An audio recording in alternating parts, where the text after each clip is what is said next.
Hey, so welcome to Happy at Work. Pop into the chat, anybody who's just joining us, where you're from, what you're interested in today. So this is a masterclass in landing your dream job. And let me just say that might not be leaving the current job that you're in. This is about getting happy at work. It may be that you are missing something else that's part of your work, or a focus on your work, or there's a relationship at work. It could be any number of things. It could be like a client I was speaking to the other day, that you need to reposition your role in your current organisation. Actually, everything else is fine. But it could be that you need to go and start up your own company, or that you want to go and work for somebody very different, doing something completely different. As one previous client had been working in business analysis and then ended up as a whiskey guru. So you can change completely, or you can just tweak a bit. But there's definitely an art and a process to this, which I want to share with you today. So what I would encourage you not to do, though, is to rely on setting some New Year's resolutions and hoping that's going to sort the problem out, because we all know they just fizzle out by about February. So this is about avoiding trawling those job boards, avoiding feeling not good enough. It's not just you, it's at pandemic levels. Imposter syndrome is huge. I think I speak to about, I don't know, probably about 80 or 90% of the people I speak to have imposter syndrome at the moment, which is insane. I mean, probably because of the industry I'm in, but even so, it's certainly getting worse. And even if you're not clear yet what your dream job is, but that feels so good to you, that feels like it pulls you, you are in the right place. So what is wrong where you are? Because oftentimes what we do is we paper over it and we say, well, this is all right and that's all right, and we kind of do the Tinder effect, I like to say, with jobs, and we look at what we'll do. And we do this in our job hunt too. We look at what we'll do rather than what we really want to do. So we lower our standards and think, oh yeah, maybe.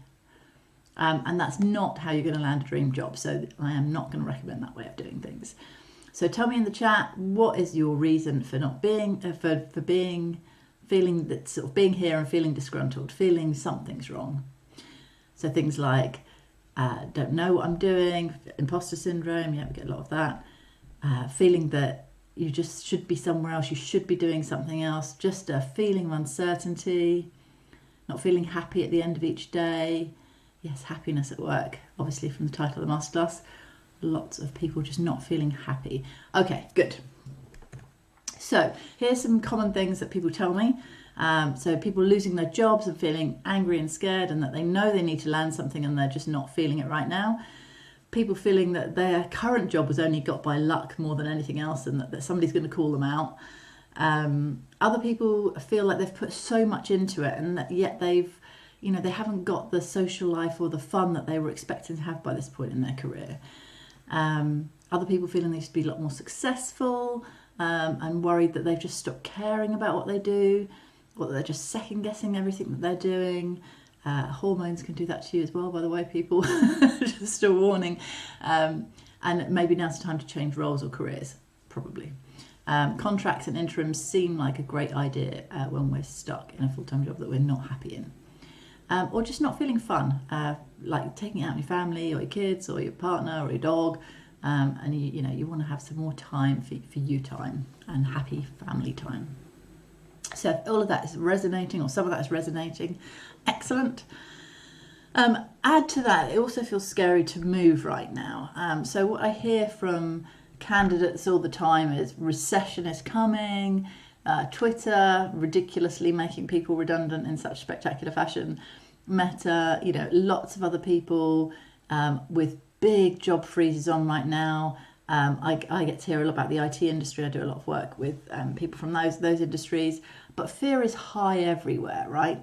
On both sides. Like, as an applicant, you don't want to spend all that time applying and going to 2-3 interviews, more and more people in these interviews as well, only to find out that you didn't get the job, or that you did get the job, and then after 2 weeks of being there, you realise it wasn't the job for you. It wasn't what they said on the tin. I get to hear that quite a lot too at the moment. On the recruiter side, all I hear is it's an applicant's market. They could go across town and write their own paycheck. I keep finding candidates who are perfect, and then they get offered something better at the last minute.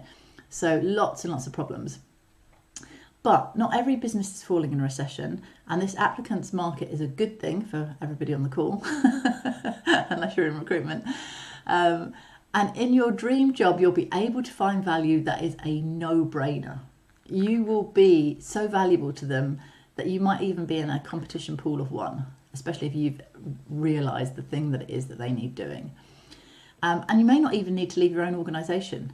Frequently, I would say probably 60% of the time in my career, when I've created a new job, it was in the organisation I was already working in. You are uniquely positioned to carve out your own niche right there. So don't prejudge how this dream job will come about.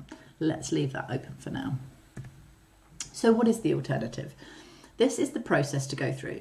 I did warn you, it's not easy. It is not just wave a magic wand, otherwise we would have all done it by now. The first thing you need to do is to stop stressing and get out of your own way a bit.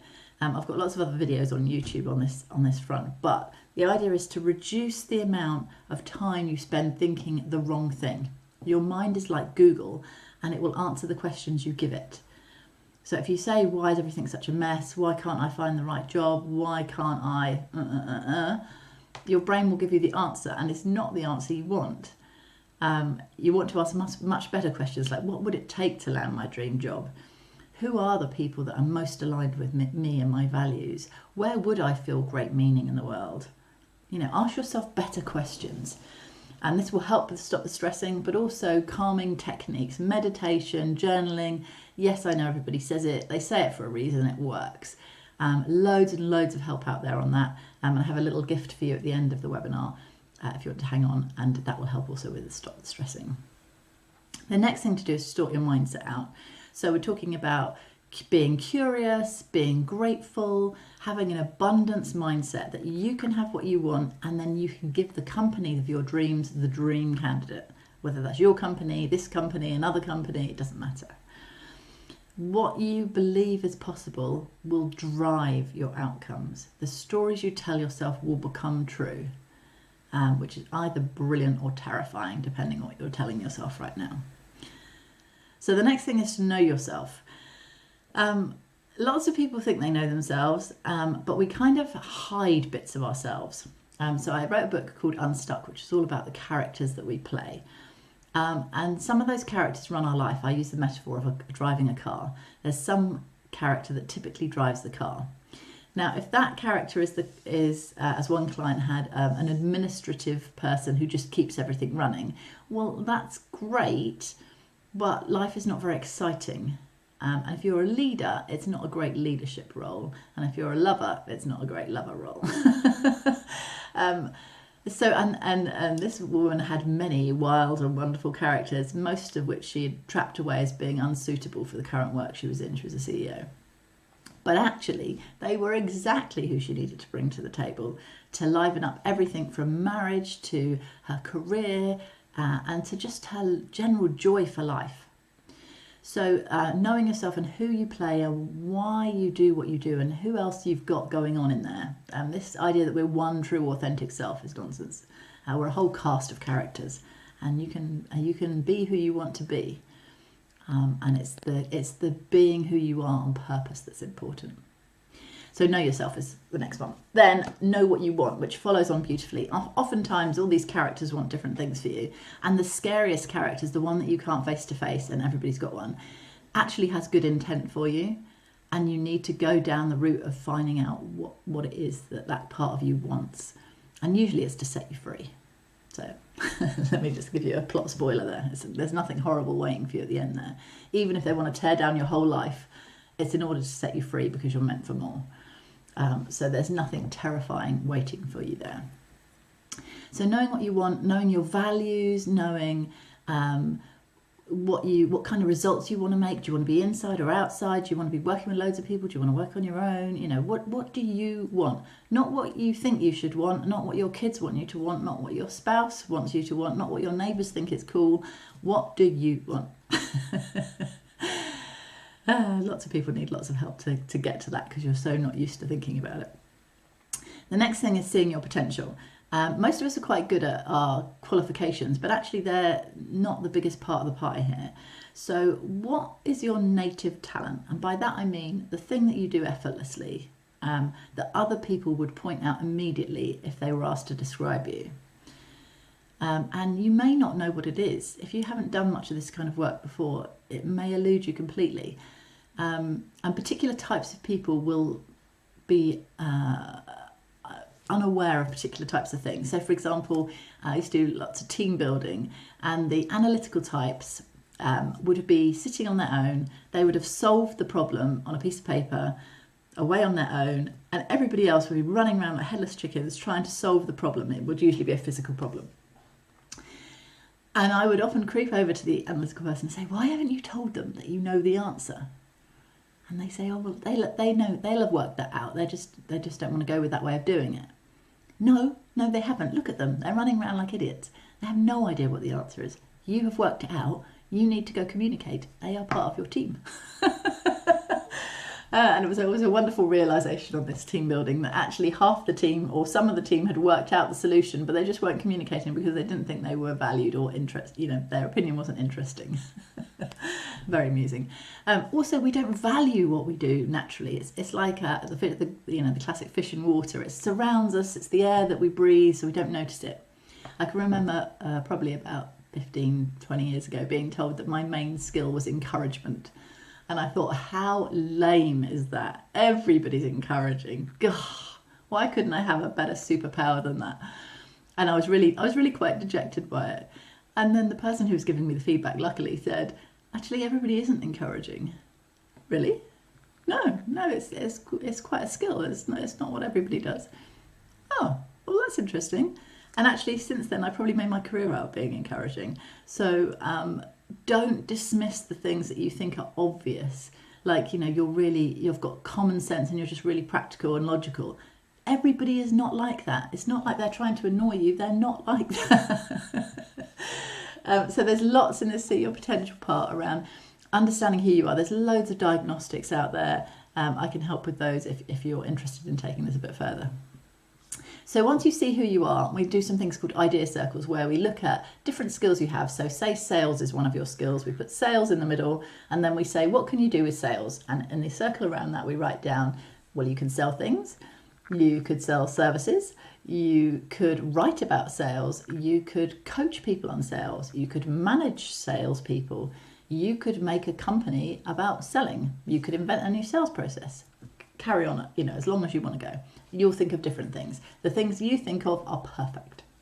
Then in the next circle around it, try and combine a couple of those ideas together. So they can be the ones that are right next to each other, that's easiest. But if you feel struck to trying to compare things that are across the circle from each other, that's fine too. There are no big rules here. The idea is to generate ideas that excite you. So maybe you could write a book about leading sales teams. For example, that might be one idea. And you'll come up with interesting ideas of things you could do to earn money from sales, to have a career as sales, to work in sales without actually necessarily involving selling anything. Although that's another story. So that's one idea. You then repeat this for at least another 5 different skills that you've got. And it can be anything from building a wall to being a good listener, problem solving, whatever you like, right? Don't get too hung up on the thing you put in the middle. Then pick things that you're drawn to, though, that you really want in your career. Don't pick, I'm good at baking cakes if you have no desire to make a career out of that. Then what you'll find if you look across all of those circles is that the things in the outer rim, the outer ring, always have one of those same themes in it that just keeps coming up. So for me, writing and training, the thing, whatever it was, would always come up in the outer ring. And I always felt excited about it. And I can remember when I first started running my own company and I was sitting in a boardroom just coaching somebody and I was thinking, I'm being paid to do this. I can't believe I'm sitting here being paid so much money to do this and it's fun. And that's the kind of thing that we're going for. It's what keeps coming up that you think, oh my God, could I do a career just made out of that? Yes. is almost certainly the answer to that. Yes. So at this point, see your potential, your mind is blown, you have this massive idea of all the things you could do, and now we want to shrink it back a bit. So now we think about who you want to power. So this is about a particular group of people, a particular industry, a particular idea, a particular thing. So maybe you're about a living wage for everybody. Maybe you're about children. Maybe you're about problem solving. Maybe you're about internet security. Maybe you're about farming, maybe you're about editing, I don't know.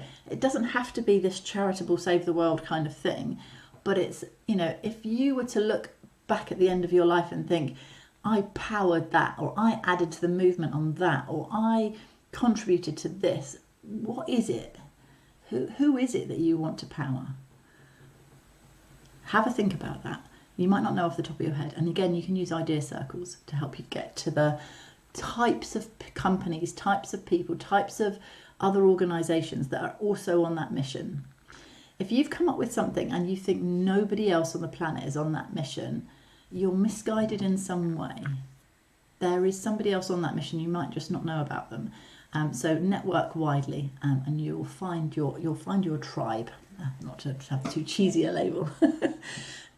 So once you've got this, you've got the powerful three, the magical three, the golden triangle, whatever you want to call it, of knowing what you want, what you can do, and who you want to do it for. When you know those three things, there's a sweet spot in the middle, and that's where your dream job is. Once you know that, you need to think about who in those organisations you've identified would hire that kind of person. And then you're going to go connect.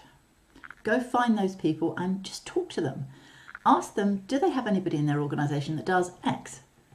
They'll either say yes or no. If they say yes, brilliant. Find out who they are and ask if you can speak with them. Go connect with them. Go find out how they got into that role. It'll be great information for you. And it'd be great to start networking in the industry you're moving into. Think of it that way. If they say no, brilliant. Ask them if they've got 15 minutes at some point for you to explain why it would be a real bonus to this organisation, a real no-brainer to have somebody doing this. And yes, there's going to be a commercial side to this. You want to make sure you've done your homework and worked all of this out and followed the steps on this process before you get here, particularly before you've made the call, because frequently people will say, tell me now. So be ready. So what would stop you doing that? Tell me in the chat. Why might you not just do that process yourself? Some of you would do that process yourself, and I wish you all the best. Come back and tell me how it went. I can't coach everybody in the world, and there are plenty of other brilliant career coaches out there. So if you want to go do this, go do it. But tell me in the chat if there's anything that would stop you doing it right now. Okay, you don't want to go and promote yourself. The problem is, if you're going to go and interview, you are going to have to talk about yourself at some point. You're going to have to promote yourself at some point. So not wanting to do that is going to cause you a stumbling block to getting your dream job anyway, or being promoted anyway. So that's just something that you want to deal with. It's not going to be a big issue. There'll be just something there holding you back. It's just an unhelpful belief or an unhelpful story you're telling yourself. So we can deal with that. We'll get some help on that one, and you can get over that really quick. Also, we have this awful view of sales and also of networking, that networking is sales, sales is icky. We do sales every day, all day, every day. Dan Pink wrote a book called To Sell is Human. If you haven't read that and you think sales is icky, read that book. Good Christmas present. So your habit brain is bombarding you at the moment with reasons why you cannot do this. Your habit brain is, in the back of your head, it's the old, original, primal part of your brain that is designed to keep you safe. And when you learn something and you've done it for ages, like driving, if you've got to my age and you've driven since you were 17, that will definitely be in your habit brain. It's something that you've been doing for a long time. And your brain knows you're alive doing what you've been doing, so it wants you to keep doing what you're doing so you stay alive. But the problem is, the other view of life is that we're expanding constantly. So we've got these two parts of our brain that are kind of almost at war with each other. We're trying to expand, but we're trying to stay in the same box that we've always been in. You can break out of the box. You can reassure yourself and do new habits to challenge yourself so that you don't feel so stuck anymore. I started doing rock climbing on an internal, sort of bouldering on a wall and falling off. Just to get over the fact of the fear of failing, or the fear of falling, the fear of getting it wrong, because nothing terrible happens. You just get up and you do it again, and you learn and you get better. And that's how life works. You either learn or you win. And a lot of us need to get over the fear of falling and the fear of failing. It's not as bad as we think it is. So what are your options right now? Now I've told you how to get your dream job. You can A, do nothing. And sadly, that's what most people do, is do nothing.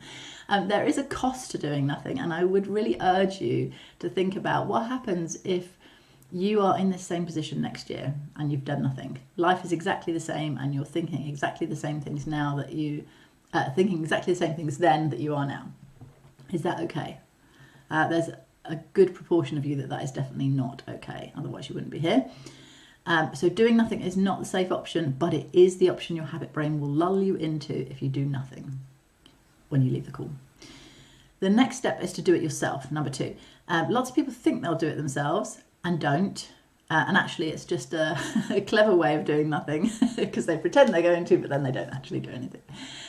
Some of you will start and get frustrated because things, will go wrong. Things won't go smoothly all the way through. That things aren't straight line. They never are. They're either exponential in nature or they're very wiggly and they go up and down. So if you do it yourself, I would urge you to find somebody to do it with, and you can keep each other on track. But expect to have to hang in there to get this done. There's loads of help out there on YouTube, and of all the steps on the diagram, there'll be somebody telling you how to do each of those steps for sure. The last option is to get some help. Now, this is for people where you think, do you know what, I need to get my dream job. The downsides of staying where I am are big. The upsides of doing what I want to do are huge. I want to be happy. I want to prioritize this right now. I am not going to have 2023 be like 2022. Like in 2020, we thought it was all going to be fine and brilliant again, and look what the world slapped us with. We can't rely on the new year to change the world in the way that we want it to change. We have to change our world in the way we want it to change to get anything to happen. And getting help will get you there faster. There's 2 ways to get help. You either get somebody to help you one-to-one, which is more expensive but generally quicker and more tailored to you, or you join a group program where everybody's trying to do the same thing, which is generally cheaper, but you have to go at the group's pace. You get less one-on-one time generally by doing it that way, but you do benefit from seeing everybody else and their insights and their networks, frankly, and the way and the lessons that they learn. I do love a good group program, I have to say, much as I have my own coaches.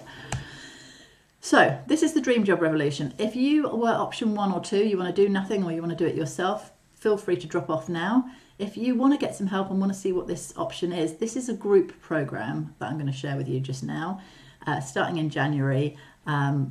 Ask questions in the chat as we go along by all means.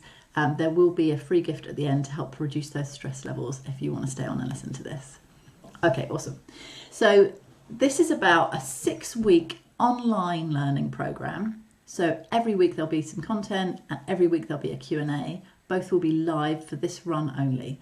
The next runs onwards the content will be pre-recorded and you'll still get the Q&A. There'll be networking, there'll be guest speakers, and it'll end with 2 weeks, in addition to the 6, of a final sprint where you're going to go out and get that dream job. This is about landing your dream job, not learning about your dream job. So we'll start off with that stress-slaying, fear-busting, rule the resistance so that you can start this in the proper way. You've got to get ready to do something new. You've got to get ready to change.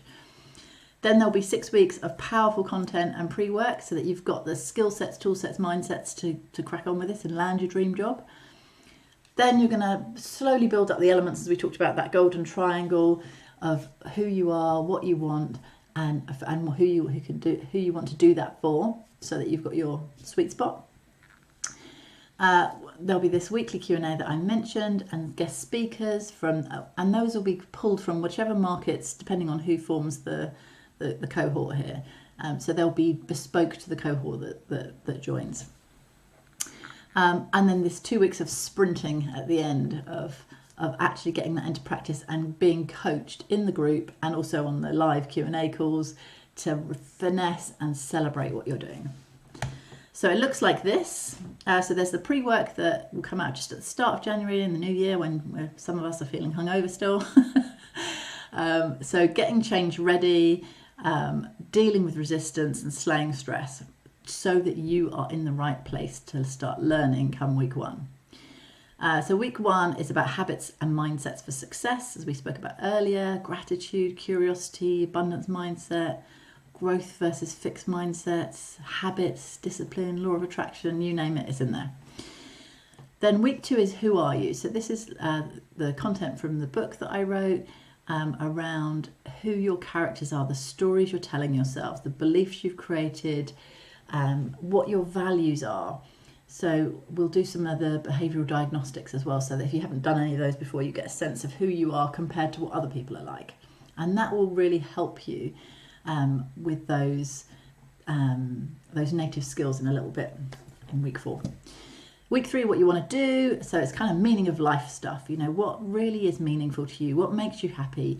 And just pointing out that if you haven't noticed it already, joyful relationships will give you a joyful life.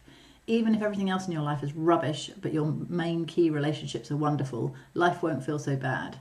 And conversely, even if life is amazing, but your key relationships are a bit rough, life will feel a bit rough. So you're going to craft your why. Why are you here? What is in it for you? What do you really want to do? Week 4, see your potential. So those native skills, those transferable skills, and, you know, picking up on the pieces from the values and the behavioural diagnostics that we did earlier. We'll then do the idea circles and start to really drill into what is it that excites you? What is that kind of role? What is that kind of job? And you may not even have words for it yet. You know, it might be problem solving in small communities, and you might not know what that looks like yet. Don't worry about that. We will find out. That's easy stuff to do. And then we're going to get used to promoting yourself. For some of you, this will be really hard, and for others, not so bad. And it's all about realising, for those of you that hate it, it's because you love nurturing others probably more. But you've got to realise that in order for you to help them, you need to be able to express to them what you can do for them, because they don't just psychically know. So week 5, who are those others that you're trying to empower? Which companies are on that mission? What do they want? You know, what makes you the dream candidate for them? And again, some of you will have imposter syndrome, like, I'm not the dream candidate. Yes, you are. And the work that we've done so far, you'll feel a lot more confident by this point about the fact that you are the dream candidate for them. And so then you've got this proposition about why you're the dream employee. You are not going to phrase it like that, don't worry. It's going to be all about the organisation, what they're trying to achieve, and how this role will align with that. And the role will do this and the role will do that. So you won't have to say, it's me and I'm going to save the world. But it will align much better then. Week 6 is relationship up level. So this is just checking you've got the basics nailed, so that your self-confidence is high, that imposter syndrome, IS, is lost, and you've realised you are the jackpot. In this particular scenario, this little niche you've carved out, you are the jackpot. That is why it's a dream job, because it's a dream for you and them and the audience that you're serving. Then we're going to look at recruiters and hiring managers. What's their why? Because generally you're going to have to speak with them as part of the process. Even if you're going to speak to the ultimate hiring manager first, you're going to have to deal with those other people in the middle as well. And they have a slightly different why, so we'll look at that. And then we're going to practice that opportunity pitch around, you know, why you, why now, why meet you? What is this new role that's so exciting for them that they should spend 15, 20 minutes with you? Easy. Honestly, I promise you, this is not the hardest part of the course. It just feels that way for some of you. And then we're going to make a plan for what we're going to do for the final 2 weeks of the sprint, who you're going to contact, other people who can help you, that you can reach out to. And then in those final 2 weeks, we will do little tiny nuggets around, like networking 101, like what do you need to know? How can you look at the data? Who can help you? And just starting, actually making that first call or email or whatever is often the hardest part. You'll find lots of help in the group here. Lots of celebrating and finessing. So if that sounds good to you, let me share with you what the offer is here. If you were to work with me one-on-one, you'd be looking at somewhere between £1,500 and £2,000 a month. And that would be a weekly call and access to me on WhatsApp or Telegram or whatever your media of choice is. In the group program, we'll have a group Telegram WhatsApp. We'll have these weeks, as you can see them on the screen there. I won't read them out to you. And then you've got the early bird pricing. So from next year onwards, it's going to be £1,000, which is still an amazing bargain, I think, for 2 months to find your dream job. If you look at the salary increase you should hope to be getting in a new job as well, £1,000 should be a no-brainer. If you're going to move industries completely, then you may be looking at staying at the same money or even dropping slightly. But in order to do that, you're going to need to invest somewhere. So if you do nothing, you're not going to move. This is what I would urge you to consider. So the early bird is £7.50. The early bird is going to run till the 23rd of December. So if you want to take advantage of that, give me a shout in the text, in the chat there. There's also some fast action bonuses because I love working with people who are decisive, who know they want to do this now. That really excites me too. So if you want to do this right now, I'll send you a copy of my Yellow Brick Road course straight away. So Yellow Brick Road was all about finding what you want to do and realizing that the journey on going where you're going is actually what it's all about and not the destination. And we get so hung up on the destination. It's the whole fixed growth mindset thing. Also, for the first 2 people to say yes, and that's yes, paying yes, rather than just yes in the chat. Thank you then. The first 2 to pay can have a free 60-minute coaching session, which is worth about £400, slightly more, maybe £500. And the 30-minute coaching session for the next 3, it's worth £200 in the current sort of early bird stakes, but that'll be £250 next year. So let me know if you want in. Thank you. That's lovely to hear. And if this is resonating with you, lots of people saying this is really resonating. Also note down anything you're taking away here, what you're going to do with this. Lots of people loving the who are you powering and your potential, those native skills. Yes, native skills, very difficult to notice, but other people will know. Ask other people, they'll know too. So thank you for everybody who has stayed. What I've got for you is a mood shot. I developed these little audio files to help dissipate stress, install confidence and clarity. And you can think of them as a little pep talk. It's like a 5-minute audio that you could listen to anywhere if you're feeling a bit, to just pep you back up again. So I will ping those out to you as long as I have your email addresses. Either drop me your email in the chat or ping that to me separately afterwards and I will get you your mood shot. Thank you so much for your time and please go get your dream job in the new year. I think the world will be a better place when everybody's doing what they're supposed to be doing. Thanks everyone.